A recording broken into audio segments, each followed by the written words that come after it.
21مه پېړۍ لیک ناول اوومه برخه. د غره سر رښتیا هم ډېر آرام او بې انسانانو ځای و. اکثره وخت به یو شمېر روزګارخیل په غره کې د قدم وهلو په نیت ورتلل. زین هم د قرغې په خوا روان شو. په لاره کې هر انسان ورته د خټو یو مترک کالبوت ښکارېده. فکر یې کاوه چې دا ټول مصنوعي او بې وسه انسانان دي. د ښوونې او روزنې پوهنتون مخې ته بیروبار زیات و. مجبور و چې ودرېږي. یوه پیغله او یو ځوان یې ولید چې له پوهنتون څخه راوتل. دواړه لاس په لاس روان او خولې له خندا ډکې وې.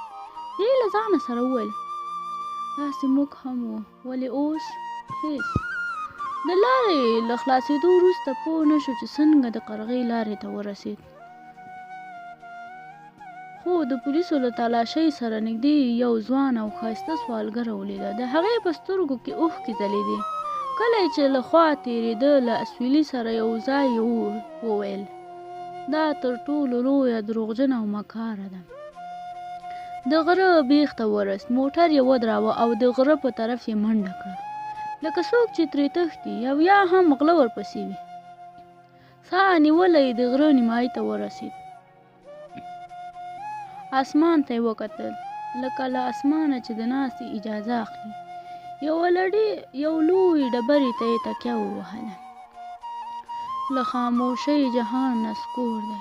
زه په ځان ځورېږم خو د وحشت راپسې شور دی. زه په ځان ځورېږم چې مې وران شوی د زړه کور دی. زه په ځان ځورېږم او درد مې هر اندام کې خور دی. زه په ځان ځورېږم بلها مودې وشوه له ځانه انتقام اخلمه. بلها مودې نه مې رنګ سکور دی. زه په ځان ځورېږم. نور څه یې هم تر شونډو لاندې ویل خو لا به یې ساه نه وه سمه شوې چې بیا پورته شو.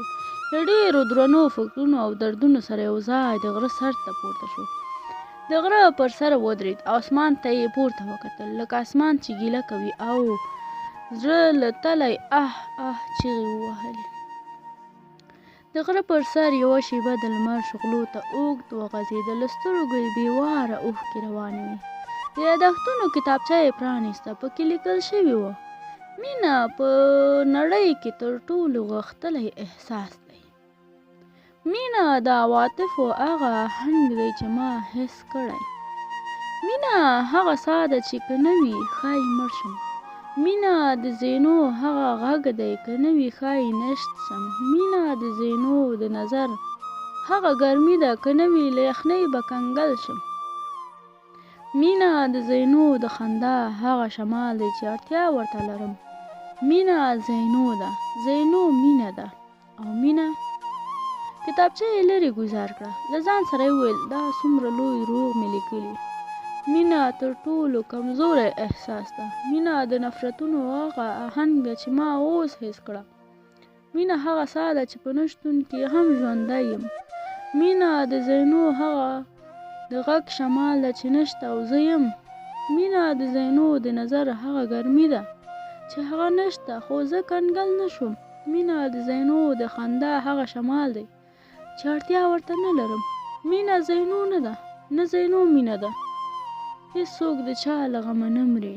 شیرینه یاره چا دروغ ویلي دینه. یو ناڅاپه ودرېد. له ځانه یې ګردونه او خاورې پاکې کړې. په ویښتو کې لاس وواهه او پورې نښتې ډکې او خولۍ یې ترې ګوزار کړل. وړاندې پر یوې لویې ډبرې کېناست. نیکټایي یې خلاصه کړه او له غره یې لاندې ګوزاره کړه. په موبایل کې یې ایمیل پرانیست. یوه شېبه ځیر شو. بیا یې ساګانې بېواره شو. په رنګ کې یې بیا تغییر راغی. ایمیل یې پرانیست. سلامونه. زه یې ګله نه پوهېږم ولې تا ته دغه کرښې لیکم. خپله یې هم په لامل نه پوهېږم.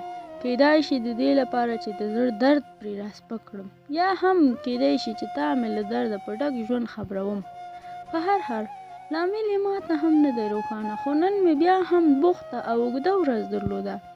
رښتیا بوختیا مې په دې معنا نه ده چې دومره د بوخته اوسم چې ستا د یادولو موقع ونه لرم.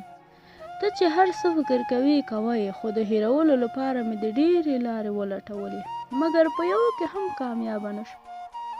رښتیا ستا ایمیل مې ډېر وروسته لاسته راغی. په قصدي مې خپل ایمیل نه پرانیسته. ښه مې ځان وځوراوه، تر دې اندازې چې دا هره شېبه راباندې لکه د کال تېرېده.